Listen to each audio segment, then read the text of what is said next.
آپ سے اللہ نوازتا ہے۔ نبی کریم صلی اللہ علیہ وسلم کا فرمان ہے من یرید اللہ بہ خیرا یصب منہ، یہ بخاری کی حدیث ہے 5645 نمبر کی۔ اللہ تعالیٰ جس کے ساتھ بھلائی کا ارادہ کرتا ہے اسے مصیبتوں میں گرفتار کرتا ہے۔ ہم کسی کو مصیبت میں دیکھ کے ہنستے ہیں، مزہ لیتے ہیں اور سمجھتے ہیں کہ یہ برا آدمی ہوگا، گندا آدمی ہوگا، اسی لیے اس کے اوپر مصیبت آئی ہے، یا یہ کہتے ہیں کہ اچھا ہوا اس کے اوپر مصیبت آئی، اس کے دل کو سکون ملتا ہے، ٹھنڈک پہنچتی ہے۔ یہ ہمارے سماج میں ایسا ہوتا ہے، لوگ ایسا سوچتے ہیں، جبکہ ایسا ہمیں نہیں سوچنا ہے۔ مصیبتیں تو انسان کے کردار کو بلند کرنے کے لیے نازل ہوتی ہے، انسان کا کردار بلند ہوتا ہے، ایمان کی آزمائش ہوتی ہے، اس آزمائش میں آدمی ثابت قدم رہتا ہے تو اللہ تعالیٰ اس کے درجات کو بلند کرتا ہے۔ اس لیے کسی کی مصیبت کو دیکھ کر ہمیں نہ ہنسنا ہے، نہ اس پر جو ہے ہم اس کے بارے میں بدگمانی کا اظہار کریں، بلکہ ہم اس وقت بھی اللہ رب العالمین کی حمد و ثنا بیان کریں گے، شکر کریں گے اللہ رب العالمین ہم کو مصیبت سے محفوظ رکھا ہے، شکریہ ادا کریں گے۔ ایک مومن کا کردار، پہلے ایک واقعہ آپ کو بتا دوں، بخاری کی حدیث ہے 1296 نمبر کی، کتاب الجنائز میں ایک واقعہ مذکور ہے۔ واقعات کی روشنی ہی میں آپ کو آج میں سمجھانے کی کوشش کروں گا، اور سچے واقعات، اسلاف کے واقعات، انبیاء کے واقعات، نیک لوگوں کے سچے واقعات۔ ابو بردہ رضی اللہ تعالیٰ عنہ بیان کرتے ہیں، میرے والد ابو موسیٰ اشعری رضی اللہ تعالیٰ عنہ یہ سخت بیمار ہو، غشی طاری ہو گئی، اور اس وقت جو ہے اپنی بیویوں کے گود میں اپنا سر رکھے ہوئے تھے، انتہائی تکلیف میں، پریشانی میں تھے۔ بیوی یہ حالت دیکھ کر روتی ہے، چیختی چلاتی ہے۔ اس وقت ابو موسیٰ اشعری رضی اللہ تعالیٰ عنہ بے ہوش تھے، کچھ بول نہیں سکے، لیکن جب آپ کو ہوش آیا تو آپ فرماتے ہیں کہ میں اس عمل سے بیزار ہوں جس سے محمد صلی اللہ علیہ وسلم نے بیزاری کا حکم فرمایا ہے۔ محمد صلی اللہ علیہ وسلم نے چلا کر رونے والی عورت، بال نوچنے والی عورت، گریبان چاک کرنے والی عورت، سر مڈانے والی عورت، ایسی عورت سے نبی نے بیزاری کا اعلان کیا ہے۔ ہم بھی الحمدللہ اس کام سے بیزار ہیں۔ ایک مومن کا کردار دیکھیں، مصیبت کے وقت انتہائی پریشانی میں ہے، مرض میں مبتلا ہے، تکلیف ہی تکلیف ہے، لیکن نہ خود روتے ہیں بلکہ سنت رسول کا حوالہ دے کر بیوی کو بھی خاموش ہونے کی تعلیم دے رہے ہیں کہ میں اس میں سے نہیں ہوں، میں محمد کی سنت کی اتباع کرنے والا ہوں۔ تو یہ درس دے رہے ہیں، حدیث اپنی بیوی کو سنا رہے ہیں کہ تم کو بھی نہیں رونا چاہیے، تمہیں بھی نہیں چلانا چاہیے۔ تو جو مصیبت آتی ہے اس مصیبت میں ہمیں صبر کا دامن تھامنا ہے، یہ سمجھنا یہ اللہ کی طرف سے ہے، تقدیر کا حصہ ہے، زندگی کا حصہ ہے۔ زندگی کے اندر پریشانی بھی ہے اور زندگی کے اندر آرام بھی ہے، زندگی کا حصہ ہے۔ اور مومن دنیا کی زندگی میں ہے تو طرح طرح کی پریشانی آ سکتی ہے، کبھی گھر میں کسی کا جنازہ نکل اٹھا، کبھی کسی کا قتل ہو گیا، کبھی کوئی بیمار ہو رہا ہے، کبھی گھر ٹوٹ گیا، کبھی مال برباد ہو گیا، کبھی نوکری چھوٹ گئی، کسی کے ہاں اولاد نہیں ہو رہی ہے، کوئی دولت پا کر کے بھی پریشان ہے، نیند نہیں آتی ہے، بے قراری ہے، بے چینی ہے، وحشت کا عالم ہے، خوف کا منظر ہے۔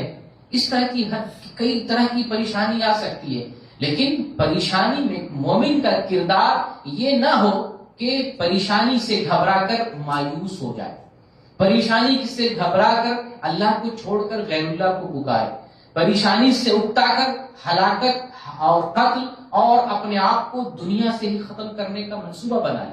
مومن کا یہ کردار نہیں ہونا چاہیے۔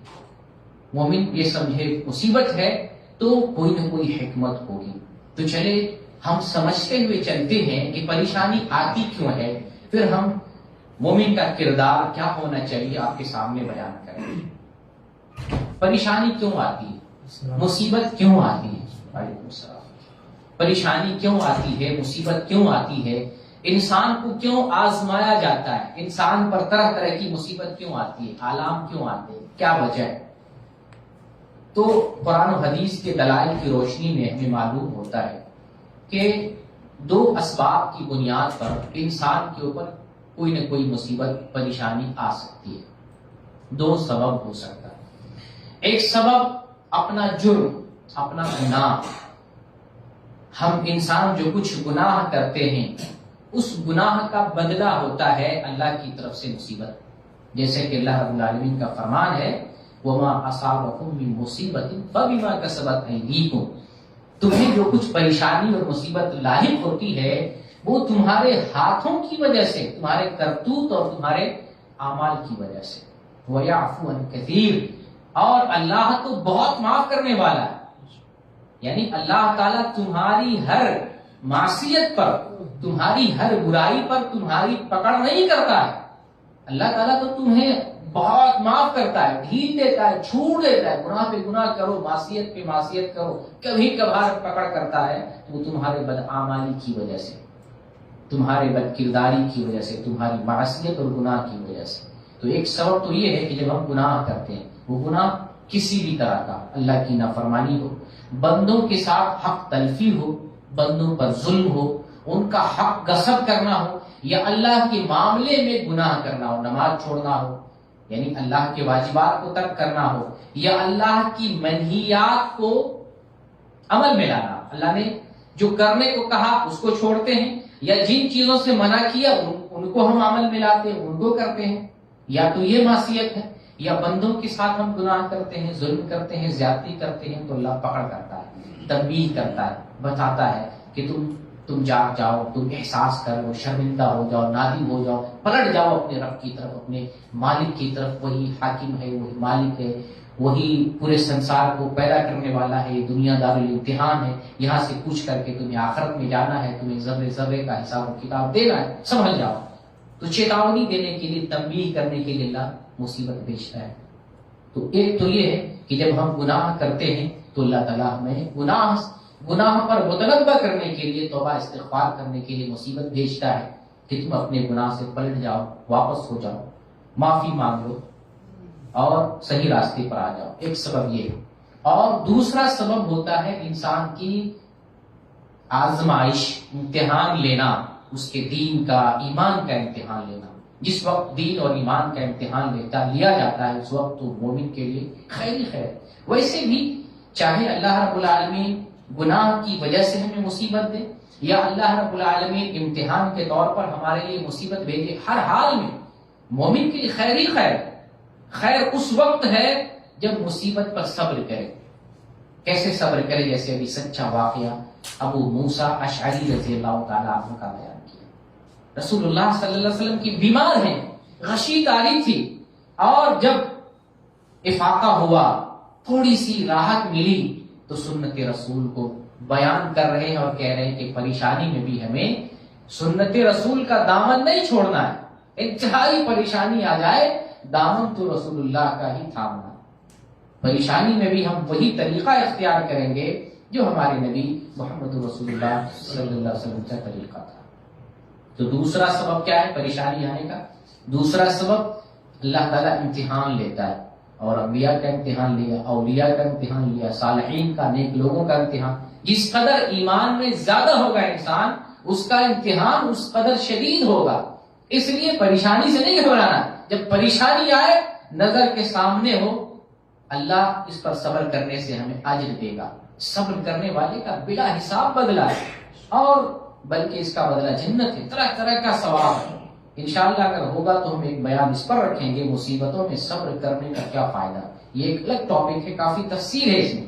سر دست جب پریشانی آئے تو ایک مومن کے سامنے یہ رہے کہ انشاءاللہ اس سے ہمیں فائدہ ہی ہوگا، نقصان نہیں ہوگا. اور انشاءاللہ جب پریشانیوں کا، واقعات کی روشنی میں جب بیان ہوگا تو اس بات کا بھی احساس ہوگا کہ اللہ تعالیٰ جب پریشانی بھیجتا ہے تو اللہ کی کوئی مصلحت ہوتی ہے. بندے کے ایمان کا امتحان لیا جاتا ہے، اس کو جگایا جاتا ہے. آپ سوئے رہیں، کوئی اٹھانے والا نہ ہو تو پھر فائدہ نہیں. اگر کوئی ٹھوکر مارتا ہے، آپ کو کوئی اٹھا دیتا ہے، ہوش میں لاتا ہے، آپ کا وہ خیر خواہ ہے.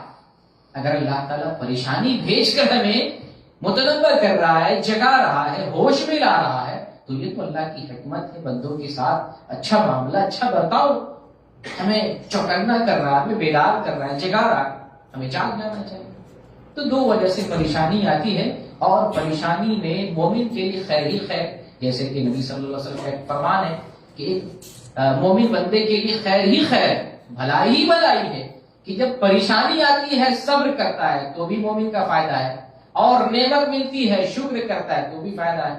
یعنی اچھے حالات میں بھی مومن کے لیے فائدہ ہے، برے حالات میں بھی مومن کے لیے فائدہ ہے، نقصان کہیں نہیں مومن کے لیے۔ شرط یہ ہے کہ سنت رسول پر قائم ہو، خوشی میں بھی سنت رسول پر ہو اور غم میں بھی سنت رسول ہی کا دامن تھامنے کی کوشش کریں۔ دونوں کو پہچان کیسے کریں؟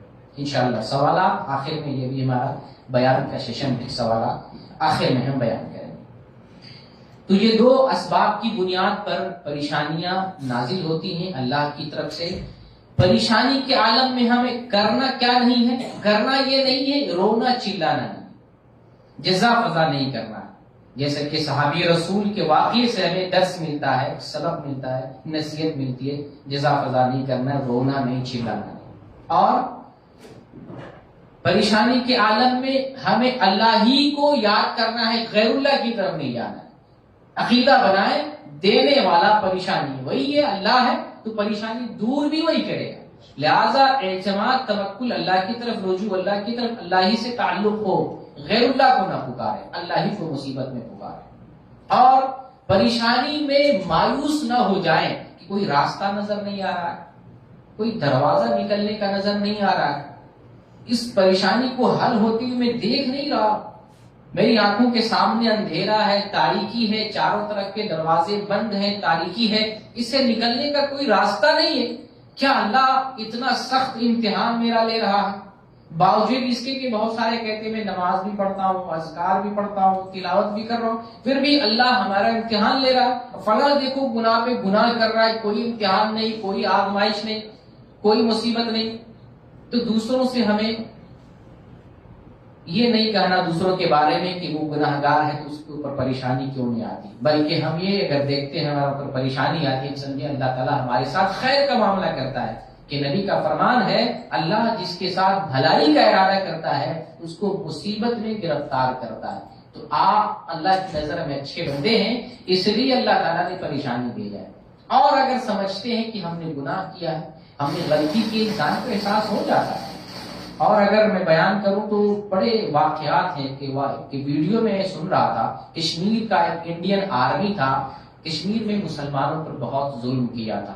ایک مرتبہ وہ گولی ایک نہتھے انڈین مسلمان پر گولی چلانے لگا تو اتفاق سے وہ گولی اس کی اپنے ہاتھ میں لگے، اس کا ہاتھ ٹوٹ گیا، خون کا فوارہ نکل رہا تھا، اس کو اپنا ظلم یاد آنے لگا، اس کو اپنا ظلم یاد آنے لگا، بلکہ وہ یہ سوچ رہا تھا کہ میں نے ایک بوڑھے آدمی کی لاٹھی چھین لی تھی، کہیں اس کی بد دعا نہ لگ گئی ہو، کہیں اوپر والے کی سزا نہ آ گئی ہو۔ یہ واقعہ اتنا بڑا واقعہ اس کی زندگی میں رونما ہوا، آگے چل کر اسلام میں داخل ہونے کا سبب بن گیا۔ پھر وہ اسلام سے متاثر ہوا، غور کرنے لگا، اپنے ظلم کو یاد کرنے لگا۔ تو پریشانی سبب دینے کے لیے آتی ہے، انسان احساس کرتا ہے فلاں پر میں نے ظلم کیا تھا، فلاں کے ساتھ میں نے زیادتی کی تھی، فلاں وقت میں نے حرام مال کھایا تھا، فلاں کے پیسہ چوری کر لیا تھا، فلاں کی زمین غصب کر لی تھی، ہو سکتا ہے اس کی سزا ہو۔ چلو اپنے آپ کو اچھا بناتے ہیں، تلافی کرتے ہیں، گناہوں سے اپنے آپ کو پاک کرتے ہیں، سدھرنے کا موقع ملتا ہے۔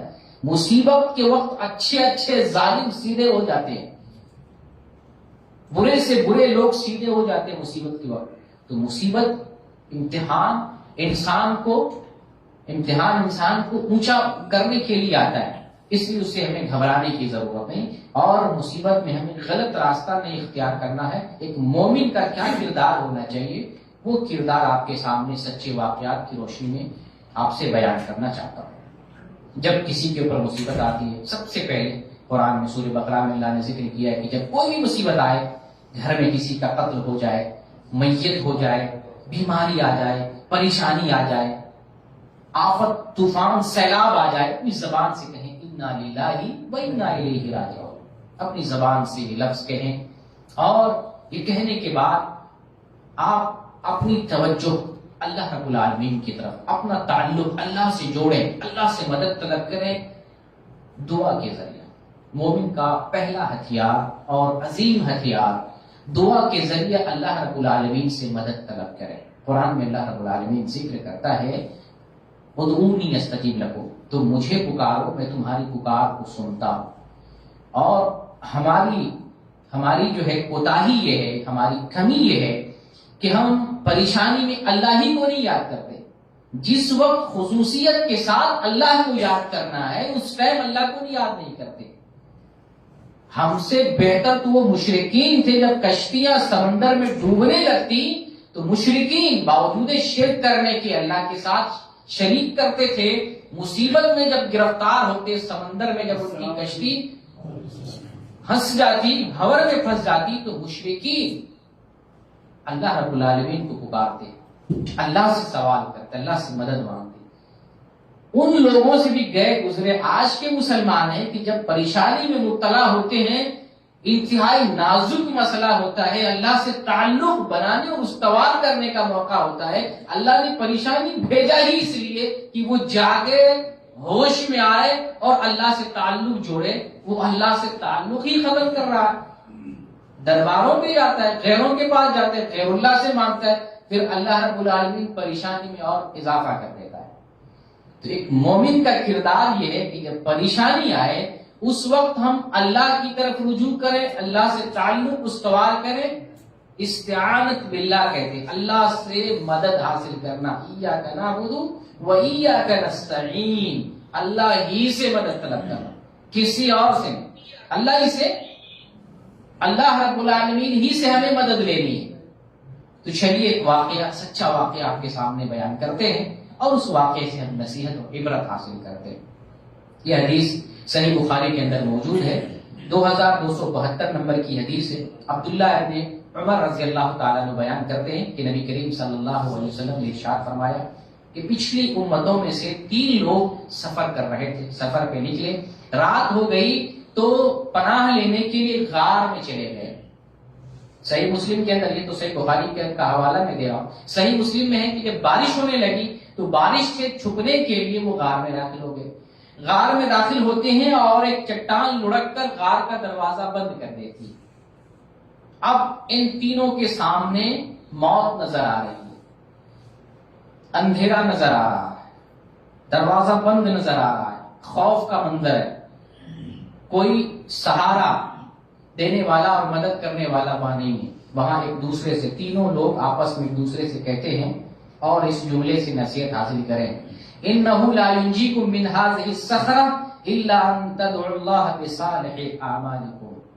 وہ سب کہتے ہیں، تینوں آدمی، کہ آج اس مصیبت سے اگر ہمیں کوئی چیز بچا سکتی ہے تو اپنے نیک عملوں کے ذریعے ہم اللہ رب العالمین کو پکاریں گے تو بچ سکیں گے۔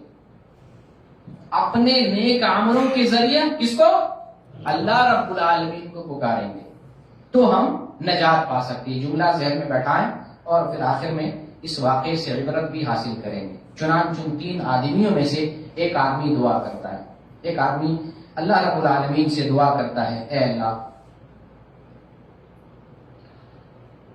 میرے ماں باپ بوڑھے تھے، میں جب دودھ دوہا کرتا تھا تو سب سے پہلے ماں باپ کو پلاتا، پھر گھر کے بچوں اور بیوی اور غلاموں کو پلایا کرتا تھا۔ ایک دن تلاش میں تاخیر ہو گئی، کچھ تلاش رہا تھا، تاخیر سے واپس آیا، جب دودھ دوہتا ہوں اور دودھ لے کر والدین کے پاس آتا ہوں، والدین سو چکے تھے، میں دودھ کا پیالہ لیے والدین کے سرانے ان کے پاس کھڑا انتظار کرتا رہا، جگانا بھی مناسب نہ سمجھا کہ تکلیف ہو جائے گی۔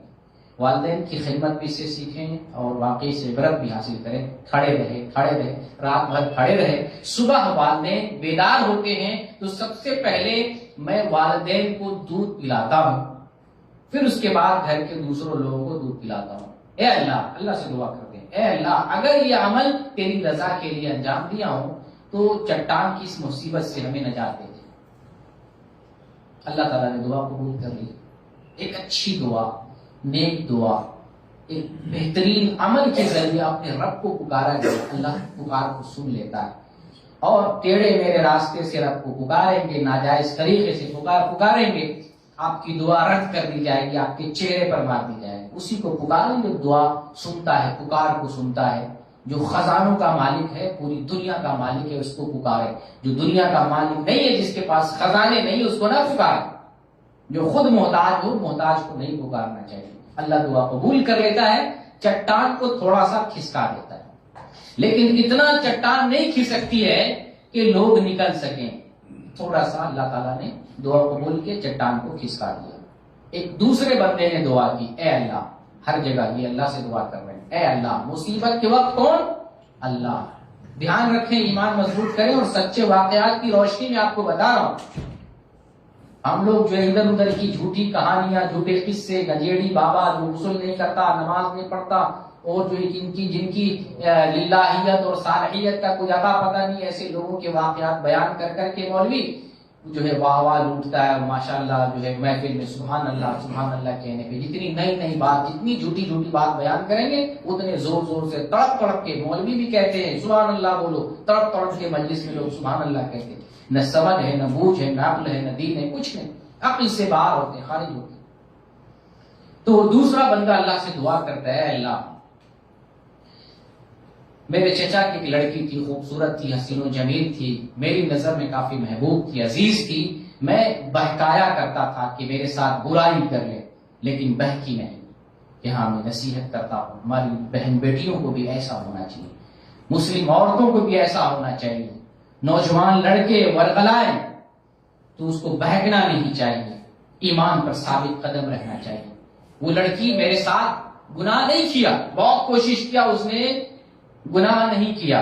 اتفاق سے اسی زمانے میں قحط سالی آتی ہے اور وہ لڑکی مجبور ہو کر اس سے قرض مانگنے آتی ہے. تو میں اس شرط پر قرض دیتا ہوں کہ میرے ساتھ گناہ کرے. موقع مل گیا، میں اس شرط پر قرض دیتا ہوں کہ میرے ساتھ گناہ کرے. اس وقت میں نے 120 دینار قرض دیا، 120 دینار. آپ کو میں یہاں ایک اور مسئلہ بتاؤں. جب حدیث میں دینار کا لفظ آتا ہے، حدیث میں دینار اور درہم کا، تو آپ جانتے ہیں اس سے کیا مراد ہوتا ہے؟ ایک دینار کا مطلب ایک سونے کی اشرفی، ایک درہم کا مطلب ایک چاندی کی اشرفی. سمجھ رہے ہیں؟ ایک دینار کا وزن، جو اس وقت دینار چل رہا تھا رسول اللہ صلی اللہ علیہ وسلم کے زمانے میں اور پرانے زمانے میں، رسول اللہ علیہ وسلم کے زمانے کی میں بات کر رہا ہوں، ایک دینار کا وزن تقریباً 4.25 ہوتا ہے، 4.25 گرام، 4.25 گرام سونا ایک دینار. آج کے ڈیٹ میں 1 گرام سونا انڈیا کے ریٹ کے حساب سے تقریباً 5000 بنتا ہے. 1 گرام سونا، بلکہ سم تھنگ اس سے بھی زیادہ ہوگا. اور اس کو ملٹیپل کریں، 120 دینار کو ملٹیپل کریں، 120 ملٹیپل 4.25 از اکول ٹو 510، 510 دینار بنتے ہیں. 120 دینار دیا گیا. آج کے زمانے کے حساب سے گرام میں اگر کنورٹ کرتے ہیں 510 گرام، یعنی آدھا کلو سونا سے بھی زیادہ. اور آج آدھا کلو سونا کی قیمت ہندوستان میں 25 لاکھ سے بھی زیادہ. پاکستان میں 1 گرام سونا تقریباً 12,000 کے آس پاس آتا ہے سم تھنگ، اور 510 گرام سونا پاکستان کے ریٹ کے حساب سے 60 لاکھ سے بھی زیادہ. اتنا قرض دیا. یہ میں بتا رہا ہوں اس لیے کہ آپ قیمت معلوم کریں اور سمجھنے کی کوشش کریں. 120 دینار اس شرط پر دیا گیا کہ لڑکی غلط کام کرے گی. لڑکی لے کے چلی گئی، پھر آپس میں ایک وقت طے ہوا تھا، اس وقت پر جو ہے دونوں اکٹھا ہوتے ہیں اور لڑکی اللہ کا واسطہ دے کر ڈراتی ہے، یا عبداللہ اتق اللہ. یہ ہے مسلمان کا کردار. زبردستی کرے، کچھ بھی کرے، اللہ کا خوف دلائے. کسی بھی گندے سے گندے موقع پر اللہ کا خوف دلائیں. اللہ رب العالمین کا اگر اس کے اندر خیال ہوگا، ذرہ برابر بھی ڈر ہوگا تو ڈر جائے گا. وہ لڑکی کہتی ہے، یا عبداللہ، اے اللہ کے بندے، اتق اللہ، اللہ سے ڈر، اور بغیر حق کے اس مہر کو مت توڑو. بغیر حق کے اس مہر کو، جو سیل پیک ہے، مہر ہے، اس کو مت توڑو. تو میں باز آ جاتا ہوں، میں ڈر جاتا ہوں اور برائی کا ارادہ ترک کر دیتا ہوں، اور وہ پیسہ، وہ قرض بھی معاف کر دیتا ہوں، چھوڑ دیتا ہوں، واپس نہیں لیتا ہوں. نیکی ہے. اور اللہ کسی وقت آپ کا امتحان لے، مصیبت بھیج دے، اس نیکی کا واسطہ دے کر گڑ گڑا کر احساس ندامت کے ساتھ، تضرع اور گریہ وزاری کے ساتھ، تنہائی میں، رات کی تاریکی میں، رات کے آخری پہر میں، سجدے میں، تہجد میں اللہ رب العالمین کو پکارے. اللہ پکار کو سننے والا ہے اور اللہ رب العالمین آپ کو عطا کرے گا. اللہ تعالیٰ نے ان کی بھی دعا قبول کر لی اور چٹان کو تھوڑا سا کھسکا دیا، لیکن ابھی بھی چٹان اتنی نہیں کھسکی ہے کہ لوگ نکل سکتے ہیں۔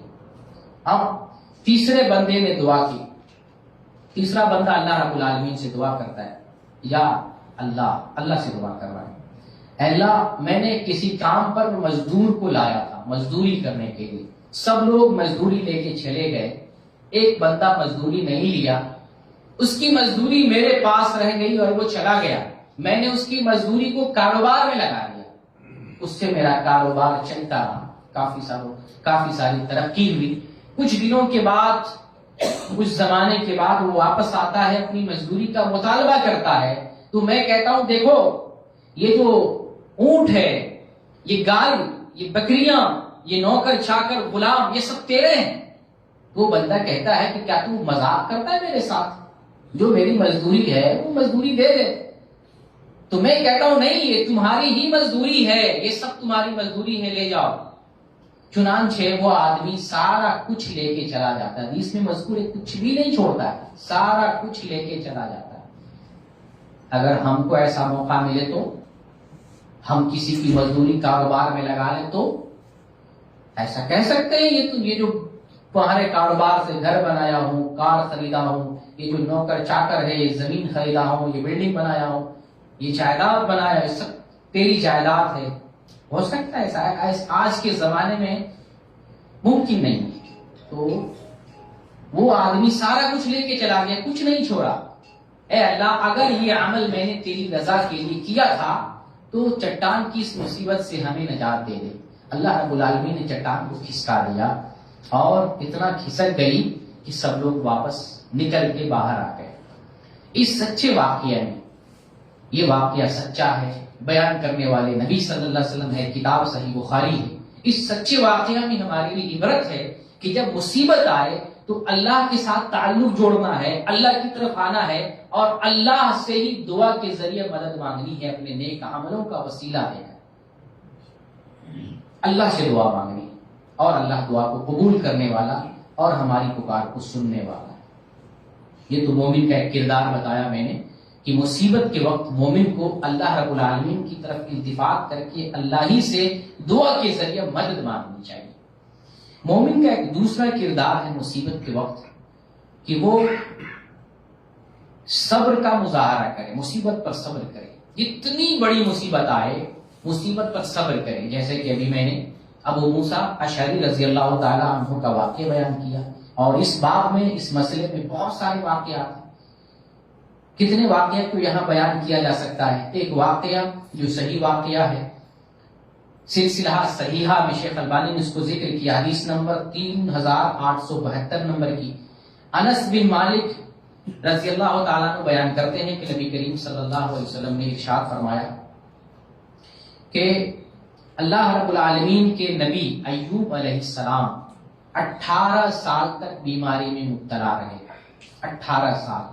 ہم مصیبت میں 18 دن برداشت نہیں کرتے، 18 گھنٹے تک اگر کنٹینیو مصیبت رہ جائے ہائے اللہ بچاتے ہیں، جبکہ مصیبتوں میں صبر، اسی حدیث میں ابو موسیٰ اشعری رضی اللہ تعالیٰ عنہ کی حدیث میں ہے، انما الصبر عند، نہیں دوسری حدیث میں، انما الصبر عند الصدمۃ الاولی، کہ جب پریشانی آئے، مصیبت آئے تو اسی وقت جو ہے صبر کرنا ہے، جس وقت پریشانی آئے اسی ٹائم صبر کرنا ہے، ذرہ برابر بھی ہمیں تاخیر نہیں کرنی چاہیے۔ جیسا کہ ایک جگہ سے نبی صلی اللہ علیہ وسلم گزر رہے تھے، ایک عورت کو قبر کے پاس روتے ہوئے دیکھا، تو اللہ کے نبی صلی اللہ علیہ وسلم کہتے ہیں اتقی اللہ واصبری، اللہ سے ڈرو، صبر کرو۔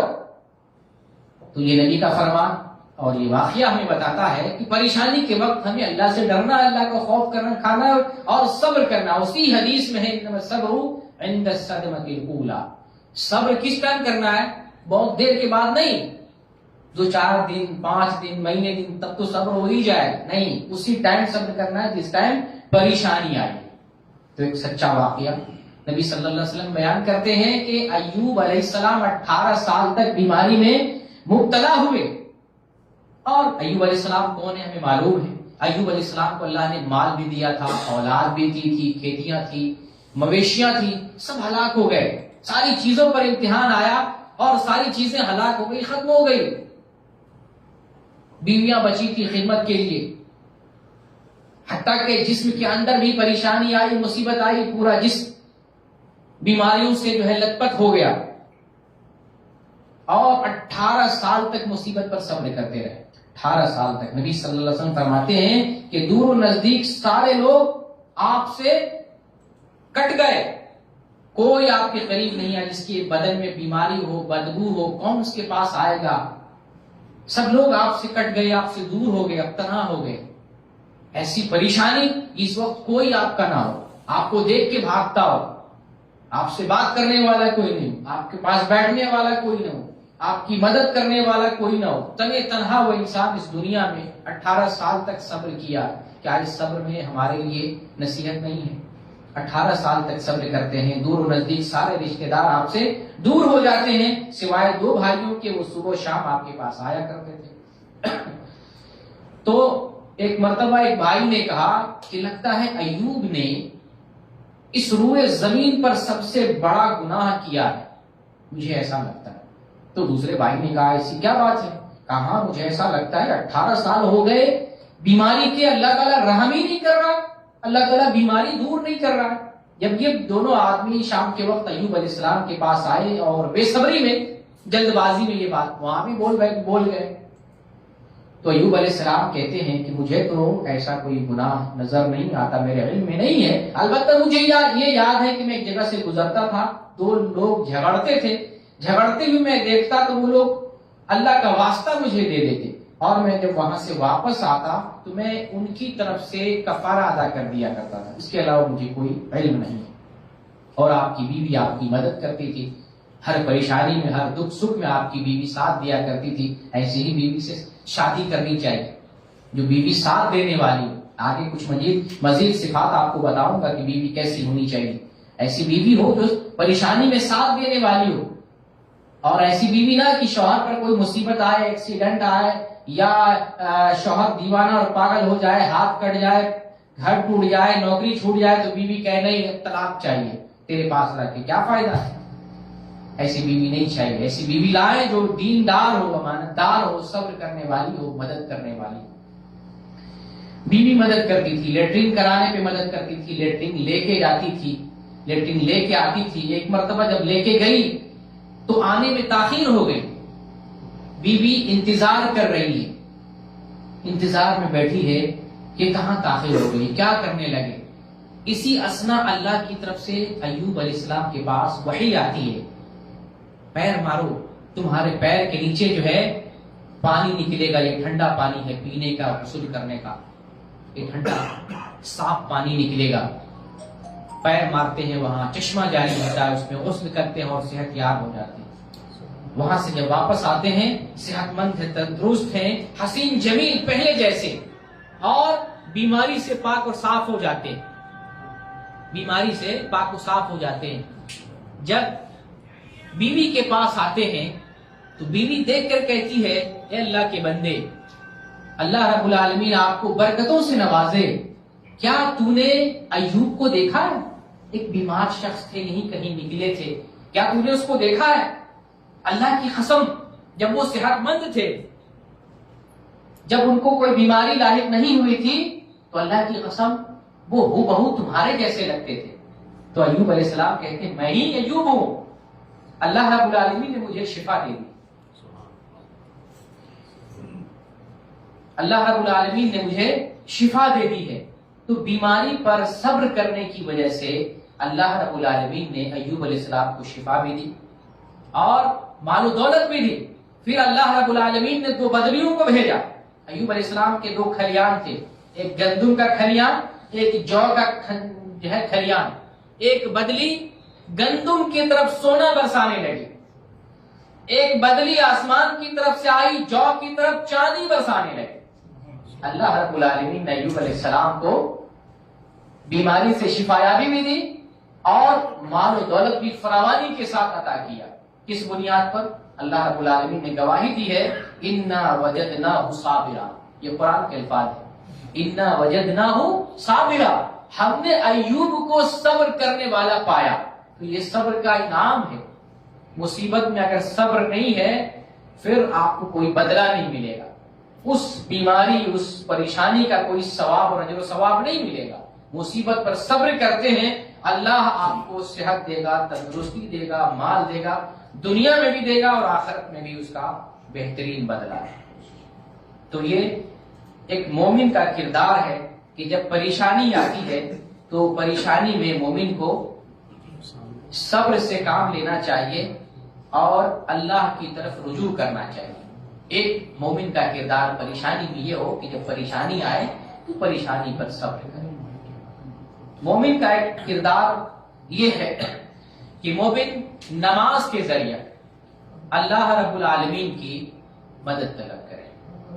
تھوڑا سا مائک آپس میں جڑ رہے ہیں, اس کو تھوڑا سا ہٹا دیں بس, بس اب ٹھیک ہے.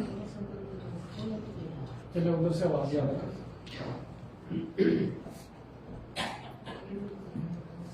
مومن کا ایک تیسرا کردار مصیبت کے وقت نماز کے ذریعے اللہ رب العالمین سے مدد طلب کرنا. مدد یہ سمجھ لے صرف اللہ ہی سے لینی ہے, مدد اللہ رب العالمین سے لینی ہے. ایک مومن کا تیسرا کردار نماز کے ذریعے اللہ رب العالمین سے مدد طلب کرنا. اللہ کا فرمان ہے یا ایھا الذین آمنوا استعینوا بالصبر والصلاۃ, اے ایمان والو صبر کے ذریعے اور نماز کے ذریعے اللہ سے مدد طلب کرو. صبر کا بھی آپ نے واقعہ سن لیا. نماز کا مسئلہ نبی کریم صلی اللہ علیہ وسلم کی سیرت پڑھتے ہیں, جب بھی کوئی پریشانی آتی, کوئی اہم معاملہ درپیش ہوتا تو آپ کہاں جاتے؟ نماز کی طرف بھاگتے اور نماز پڑھ کر اللہ رب العالمین سے مدد طلب کیا کرتے تھے. آپ کے سامنے یہاں پر بھی ایک سچا واقعہ, بہترین واقعہ جس میں ہمارے لیے ایک بڑی نصیحت ہے, اس کو آپ کے سامنے بیان کر کے اسے عبرت حاصل کرنے کی کوشش کریں گے. چنانچہ واقعہ صحیح بخاری میں موجود ہے, 2217 نمبر کی حدیث ہے. ابو ہریرہ رضی اللہ تعالیٰ عنہ بیان کرتے ہیں کہ نبی کریم صلی اللہ علیہ وسلم نے ارشاد فرمایا کہ ابراہیم علیہ السلام نمرود کے ملک سے جب ہجرت کر رہے تھے اپنی بیوی سارہ کے ساتھ, تو آپ کا گزر ایک ایسے شہر سے ہوا جس کا بادشاہ ظالم قسم کا تھا, ظالم بادشاہ تھا. جب ابراہیم علیہ السلام اپنی بیوی سارہ کے ساتھ اس علاقے میں پہنچتے ہیں تو کسی نے خبر دے دی ہے کہ ابراہیم کے ساتھ ایک حسین و جمیل عورت ہے. چنانچہ بادشاہ نے ابراہیم علیہ السلام سے پوچھا کہ یہ جو عورت تمہارے ساتھ ہے وہ کون ہے؟ تو ابراہیم علیہ السلام نے کیا کہا, یہ میری بہن ہے.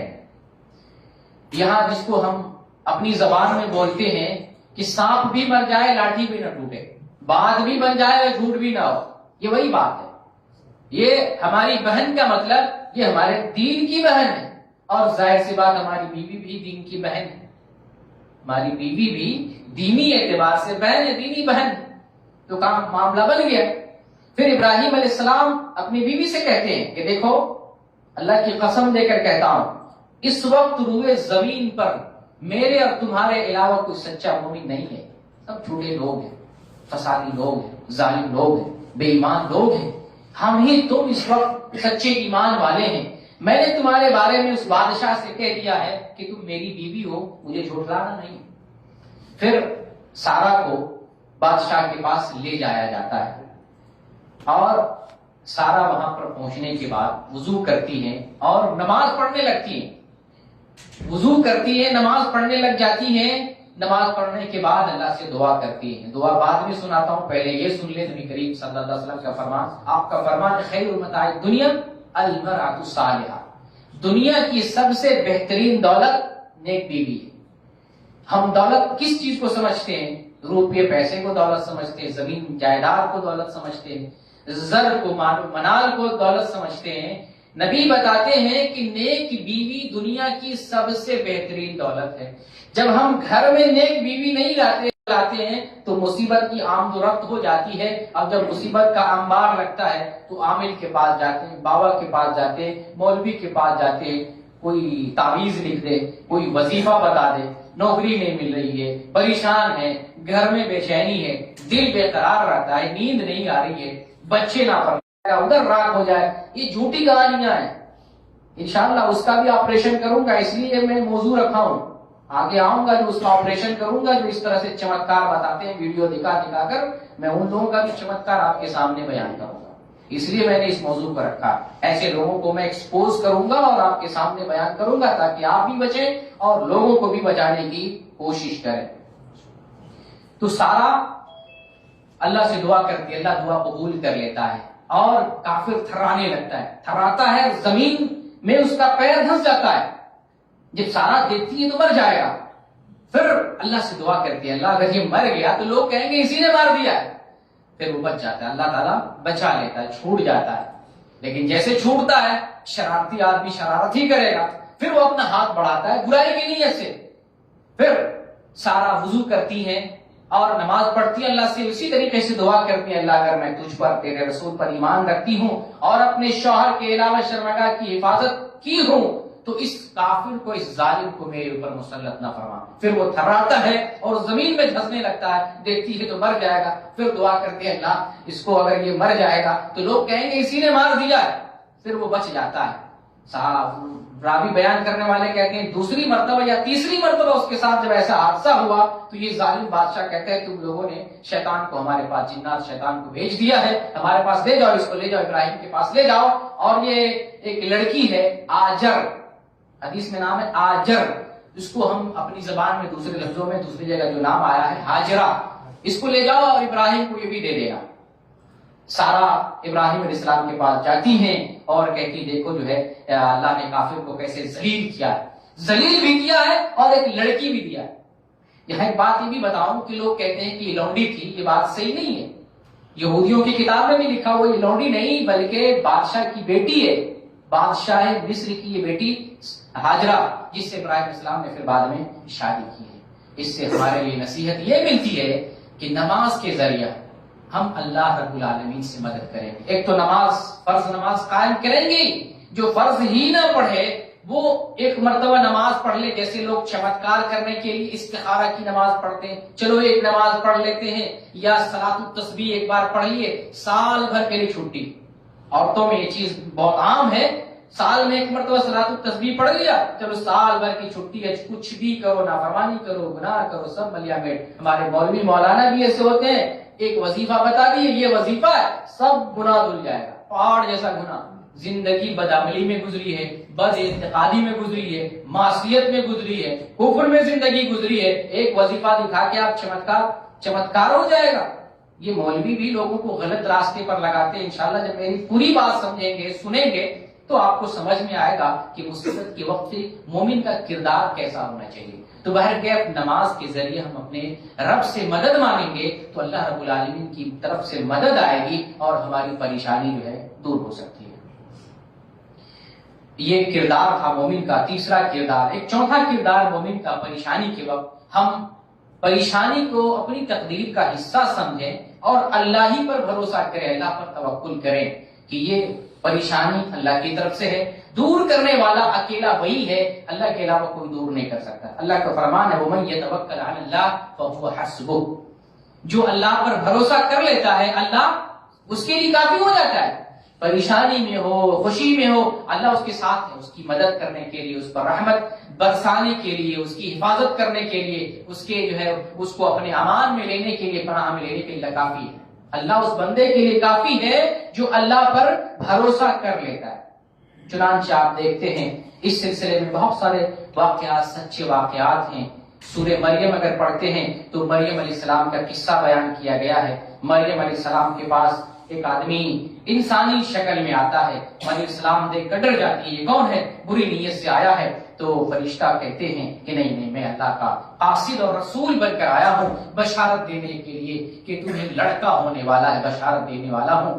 چنانچہ فرشتہ جو ہے پھونک مارتے ہیں گریبان میں اور حمل ٹھہر جاتا ہے. مریم علیہ السلام اپنے زمانے کی عابدہ اور زاہدہ اور وہ سوچتی ہے ہمیں حمل ہو گیا, لوگ کیا سمجھیں گے کہ اس نے بدکاری کر لی ہے, اس نے گناہ کا کام کر لیا ہے. چنانچہ لوگوں کی نظروں سے بچنے کے لیے الہیگی اختیار کر لیتی ہیں, وہاں عبادت کرتی ہیں, لاہدہ ہو جاتی ہیں. اور جب بچہ پیدا ہونے کا وقت آتا ہے, زچگی کا عالم آتا ہے, تو اس وقت تنہائی ہوتی ہے, پریشانی. ظاہر سی بات ہے تو جب بچہ ہو پیٹ میں تب پریشانی ہوتی ہے, اور جب زچگی کا عالم ہو تو انتہائی پریشانی کا عالم ہوتا ہے. اور جب عورت کو جب بچہ ہو رہا ہو اس ٹائم کوئی نہ ہو, اور بھی انتہائی خوفناک جو ہے منظر ہوتا ہے.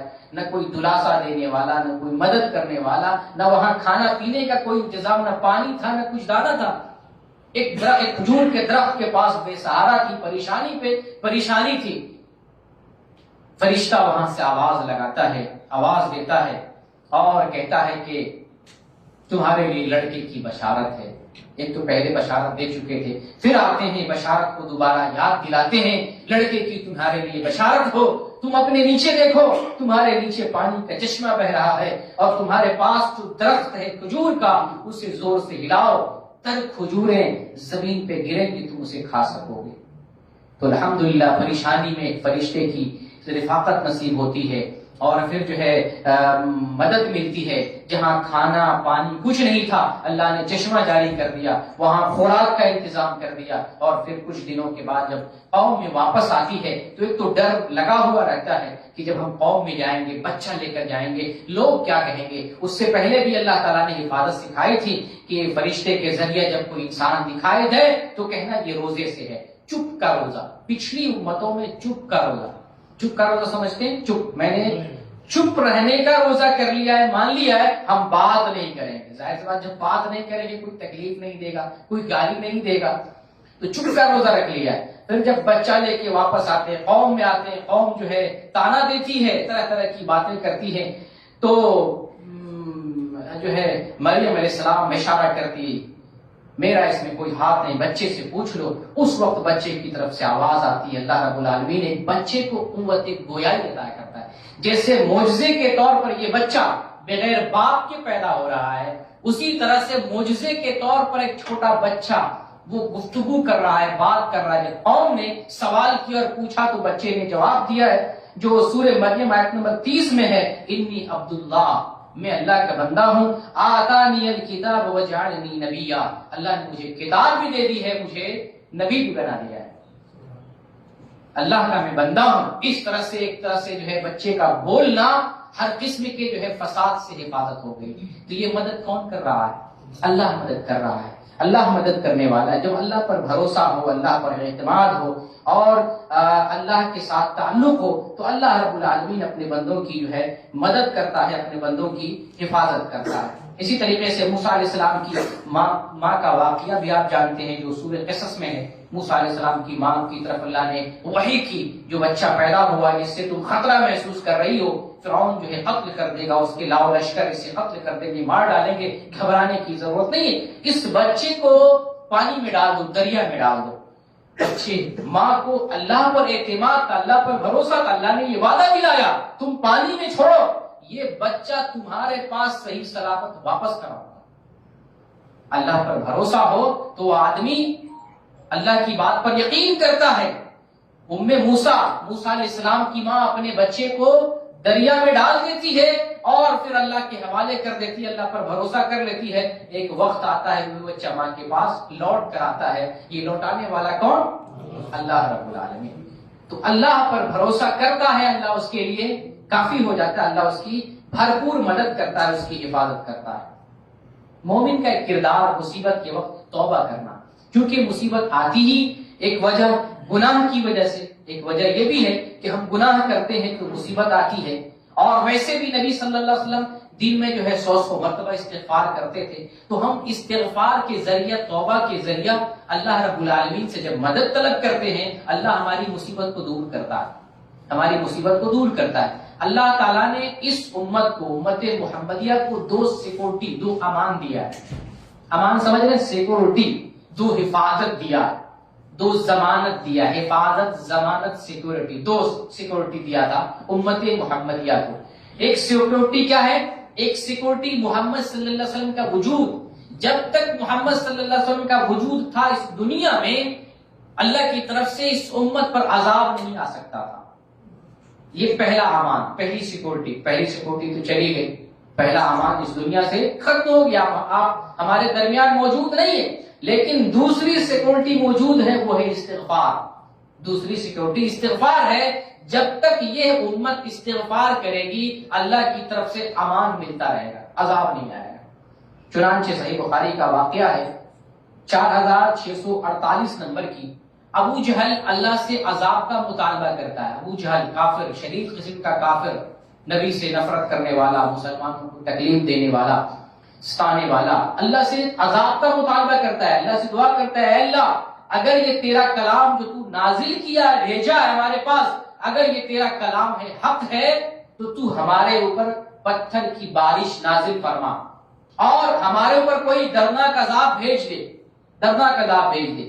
تو اللہ رب العالمین نے قرآن کی ایک سورت نازل، ایک آیت نازل کی، وہ سورہ انفال کی آیت نمبر 33 ہے۔ اس آیت میں اللہ رب العالمین بتاتا ہے کہ جب تک نبی تمہارے درمیان موجود ہے کوئی عذاب نہیں آئے گا، تمہیں بھی حفاظت نبی کی وجہ سے۔ تو ایک امان ختم ہو گیا، اور اللہ نے بتایا کہ جب تک یہ لوگ استغفار کرتے رہیں گے اللہ عذاب نہیں بھیجے گا۔ تو قرآن کی یہ آیت، ابو جہل کا یہ مطالبہ، اس حدیث سے ہمیں معلوم ہوتا ہے، اس آیت سے ہمیں نصیحت ملتی ہے کہ ہم استغفار کے ذریعے اللہ سے حفاظت طلب کر سکتے ہیں، اپنے آپ کو محفوظ رکھ سکتے ہیں، مصیبت کو دور کر سکتے ہیں۔ یہ 5واں حکمت جو ہے کردار مومن کا بتایا ہے۔ مومن کا چھٹا کردار مصیبت کے وقت میں شرعی اذکار پڑھنا، شرعی اذکار کے ذریعہ جو ہے مومن اپنے آپ کی حفاظت کرتا ہے۔ یہاں آپ کو یہ بتانا چاہتا ہوں، لوگ پریشان ہوتے ہیں تو عاملوں کے پاس جا کر نئی نئی چیز، نیا نیا وظیفہ لے کر آتے ہیں، تو ان کو خوشی ہوتی ہے کہ کوئی نیا وظیفہ مل رہا ہے، نئی بات، اس کے اندر جو ہے بڑا فائدہ ہوگا۔ نئی باتوں میں فائدہ نہیں ہوتا ہے، فائدہ اس میں ہے جو قرآن اور حدیث میں لکھا ہوا ہے۔ کوئی عامل ہم کو وظیفہ دے دے، آیت الکرسی فجر کے بعد 100 مرتبہ پڑھو، یا جو ہے عشاء کے بعد 1000 مرتبہ درود پڑھو، اول آخر یہ پڑھو، سننے والا آدمی حیران ہوتا ہے، کوئی عجیب بہت بڑی بات ہے، بہت بڑی بات ہے، یہ پہنچا ہوا آدمی ہے، اس کو راز معلوم ہوگا، اس کے ذریعے مصیبت دور ہو سکتی ہے۔ یہ ٹپوسلا ہے، قرآن و حدیث میں اس طرح کی بات نہیں۔ قرآن و حدیث نے جو حفاظت ہمیں سکھایا ہے، اگر اس پر عمل کرتے ہیں، کسی بابا، کسی عامل کے پاس جانے کی ہمیں ضرورت نہیں۔ آج میں آپ کو بتاتا ہوں، اور سمجھ لیں اور غور سے سمجھنے کی کوشش کریں، کبھی کسی کے پاس جانے کی ضرورت نہیں پڑے گی۔ کیسے نہیں پڑے گی؟ نبی صلی اللہ علیہ وسلم نے ہمیں تعلیم دی ہے صبح اور شام اذکار پڑھیں، صبح اور شام اذکار۔ یہ اذکار کس لیے پڑھے جاتے ہیں؟ حفاظت کے لیے۔ اللہ کا ذکر بھی ہو جاتا ہے، عبادت بھی ہو جاتی ہے، جسم کی حفاظت، شیطان سے حفاظت، آنے والی پریشانی سے حفاظت۔ 2 مرتبہ ہو گیا، صبح میں، شام میں۔ متعدد اذکار ہے، صبح بھی پڑھیں، شام میں بھی پڑھیں، 2 مرتبہ ہو گیا۔ 5 وقت کی نماز ہمیں پڑھنا چاہیے، اس کے بغیر ہم مسلمان نہیں ہو سکتے۔ ہم صرف ذکر کی وجہ سے نماز نہیں کہہ رہے، نہیں، نماز تو زندگی ہے، مومن کی معراج ہے، اور مومن کے لیے، مومن کا جو ہے سب سے بڑا جو ہے عمل ہے نماز کو پڑھنا ہی۔ 5 وقت نماز پڑھتے ہیں، 5 وقت نماز کے بعد جو اذکار ہیں وہ اذکار پڑھیں۔ ان اذکار میں آیت الکرسی وغیرہ ہے، ان سب سے بدنی حفاظت، جسمانی حفاظت ہوتی ہے۔ اگر بیماری ہے وہ بھی ٹھیک ہو جائے گی، اور کوئی مصیبت آنے والی ہو وہ بھی ٹل جائے گی۔ کتنی دفعہ ہو گیا؟ صبح اور شام 2، 5 نماز کے بعد اذکار 5، 5 اور 2 7۔ ایک مرتبہ جب بستر پہ جاتے ہیں سونے کے لیے، تو سونے کی متعدد دعائیں ہمیں رسول اللہ صلی اللہ علیہ وسلم نے سکھائی، ان دعاؤں کو لازماً پڑھ کر سویا کریں، تو انشاءاللہ نہ صرف رات پر عبادت ہوگی، بلکہ اگر مسلسل پڑھتے ہیں، ذکر کر کے ہمیشہ سویا کرتے ہیں، آپ کی جو ہے آپ کی جسامت محفوظ رہے گی، آپ کی بیماری سے حفاظت ہوگی، بیماری ہوگی تو وہ ختم ہو جائے گی، بیماری آنے والی ہوگی وہ ٹل جائے گی۔ یہ 8واں موقع ہے، 7 موقع، یہ 8واں موقع سونے کے وقت ذکر کرنے کا ہے۔ 8 موقع، اگر ان کے علاوہ جو اذکار کھانے پینے کے، مسجد میں جانے کے نکلنے کے، حمام میں جانے کے نکلنے کے، وہ تو اپنی جگہ پہ ہیں۔ یہ 8 اذکار جو بہترین قسم کے ہیں اور 8 وقت میں پڑھے جانے والے ہیں، اگر ایک مسلمان مرد اور ایک مسلمان عورت ان پر دوام بخشے، مسلسل مستمر ہو کر اس پہ عمل کرے، انشاءاللہ ان کی پریشانی ختم ہو جائے گی، دور ہو جائے گی، پریشان ہونے کی ضرورت ہی نہیں ہوگی۔ تو یہ 8 موقع ایسے ہیں۔ اس میں ایک چیز ایڈ کر لیں یہ بھی کہ اگر کوئی شخص پلس بیمار بھی ہو، یہ سارے اذکار تو ہم کر ہی رہے، بیمار بھی ہیں، تو بیمار شخص مزید اپنے اوپر دم کر سکتا ہے، رقیہ شرعیہ کر سکتا ہے۔ چنانچہ ایک حدیث ہے جو سیدہ عائشہ رضی اللہ تعالیٰ عنہ بیان کرتی، بخاری میں ہے 5735 نمبر کی۔ نبی کریم صلی اللہ علیہ وسلم پر جب مرض الموت طاری ہوا، یعنی وہ مرض جس میں آپ وفات پا گئے، شدید قسم کا مرض، انتہائی تکلیف کا موقع، آپ صلی اللہ علیہ وسلم معوذات پڑھ کر اپنے آپ پر دم کیا کرتے تھے۔ معوذات، معوذات کسے کہتے ہیں؟ سورہ اخلاص، سورہ فلق، سورہ ناس۔ ہم مولوی کسی کو یہ بتائیں یہ پڑھ کے دم کرو، یقین ہی نہیں ہوتا۔ کوئی بابا اگر بتا دے اول آخر 11 مرتبہ درود پڑھ لو، بیچ میں 41 مرتبہ سورہ یاسین پڑھ لو، فلاں پڑھ لو، اس کی بات کا بہت اعتبار ہوتا۔ نبی کے عمل پہ کوئی اعتبار نہیں، نبی کے کام سے سنت سے کوئی مطلب نہیں۔ لوگوں کی پریشانی کا وجہ کی وجہ جو ہے یہی ہے کہ ہم سنت چھوڑتے ہیں، غلط راستہ اختیار کرتے ہیں، تو بظاہر ہم کو لگتا ہے پریشانی ختم ہو گئی۔ نہیں، پریشانی کا آپ نے دروازہ کھول لیا اور بھی پریشانی آتی رہے گی۔ 8 مرتبہ جو اذکار ہے وہ تو پڑھے۔ بیمار پلس ہیں تو مزید آپ شرعی دم کر سکتے ہیں، ایسا دم کریں جیسا رسول اللہ نے۔ 3 صورتیں کافی ہیں، یہی 3 صورتیں، سورہ اخلاص، سورہ فلق، سورہ ناس پڑھ کے اپنے ہاتھ پہ پھونکے، پورے بدن پہ کر لیں یا بدن پہ پھونک مار لیں، یا کوئی آدمی پڑھ کے آپ کے اوپر پھونک دے۔ جب نبی صلی اللہ علیہ وسلم کے لیے عمل کرنا مشکل ہو گیا، دشوار ہو گیا، سیدہ عائشہ امہات المومنین بیان فرماتی ہیں کہ ام المومنین بیان فرماتی ہیں کہ ہم یہ صورتیں پڑھ کے نبی صلی اللہ علیہ وسلم پر دم کیا کرتے تھے، یعنی اس عمل کو ہم نے پھر اسٹارٹ کیا۔ یہی 3 صورتیں بیماری کے لیے کافی ہیں، مصیبت سے بچانے کے لیے کافی ہیں۔ ان 3 صورتوں کو پڑھا کریں۔ پلس اگر کوئی بیمار ہے صدقہ بھی کر سکتا ہے، صحیح حدیث سے ثابت ہے، صدقہ کرے تو بیماریوں سے حفاظت ہوتی ہے۔ تو یہ 8 اذکار جو میں نے بتایا ہے، اگر ان پر التزام کرتے ہیں، مسلسل کرتے ہیں، انشاءاللہ کسی پیر فقیر کی ضرورت آپ کو نہیں پڑے گی۔ اور حدیث میں آیا کہ اگر بہت سارے لوگ جنت میں بلا حساب و کتاب جائیں گے، ایک علامت یہ بھی ہے اس کی کہ جو دوسروں سے جھاڑ پھونک نہیں کرواتے۔ میں بتاتا ہوں، تنبیہ کرتا ہوں، ماں بہنوں کو، مردوں کو، عورتوں کو، دوسروں کے پاس نہ جائیں، جنت میں بلا حساب کتاب جائیں۔ اگر دم کرنا ہو خود سے کریں، مولوی سے پوچھ لیں کیا کر کے دم کرنا ہے، کیا پڑھنا ہے، صحیح کیا چیز ہے، دلیل بتاؤ کرنے کی، وہ چیز پڑھ کے ہم خود پھونکیں گے، کسی کے پاس نہ جائیں۔ ہاں اگر انتہائی شدید مجبوری ہے یہ معاملہ الگ ہے، ورنہ خود سے دم کرنے کی کوشش کریں، اللہ سے دعا کریں، بلا حساب کتاب جنت میں جائیں۔ بہت سارے لوگ آپ آج میری بات سن کے ناراض ہو رہے ہوں گے کہ میرا دھندا یہ مولوی چوپٹ کر رہا۔ دھندا دوسرا کچھ کریں، جھاڑ پھونک دھندا نہیں ہے، آپ دوسرا کچھ کریں، دکان کریں، پرچون کی دکان کریں، کما کر کھائیں۔ اور اگر کسی کے پاس مصیبت ہے تو دم کرنے فری میں کر دیں، لیکن دم کرنے کی دکان نہ کھولیں، دم کرنے کا سینٹر نہیں کھولیں۔ دم کریں، کسی کو اگر آتا ہے، اللہ تعالیٰ نے دیا ہے، دم کریں، فائدہ پہنچائیں، صحیح طریقے سے کریں، لیکن دکان اس کے لیے نہ چلائیں۔ یہ بتا دیا۔ اور 7ویں نمبر پہ چیز بتاؤں، حکمت اور تدبیر کو اپنائیں۔ مصیبت آئے تو اسلام یہ نہیں کہتا ہے کہ بیٹھ اسی سہارے رہ جاؤ، اللہ کے سہارے اللہ کچھ نہیں منع کر رہا، نہیں، اللہ بیان کرتا ہے وَأَنْ لَيْسَ لِلْإِنسَانِ إِلَّا مَا سَعَى، انسان جس کے لیے کوشش کرتا ہے اللہ اس کوشش میں کامیاب کرتا ہے، وہ دیتا ہے۔ اگر کوئی دنیاوی پریشانی آئی، جیسے ہاتھ کٹ گیا ہے، تو ہم صرف دعا پہ اکتفا نہیں کریں گے، دنیاوی اسباب اپنائیں گے۔ یہ ہے حکمت اور تدبیر۔ حکمت کو اپنائیں، تدبیر کو اپنائیں، علاج کرائیں، دنیاوی اسباب اپنائیں۔ نوکری نہیں مل رہی، پریشان ہے، نوکری کے لیے کوشش کریں۔ بچہ بیمار ہے، ٹھیک نہیں ہو رہا، ڈاکٹر کے پاس جائیں۔ گھر بنانے گر جا رہا ہے، آپ گھر بنانے کے لیے حفاظتی چیزیں لائیں، انجینئر کو بلائیں، لوگوں کو دکھائیں، نقشہ بنائیں۔ جو پریشانی ہے دنیاوی اسباب اپنائیں، جائز اسباب، غلط اسباب نہیں۔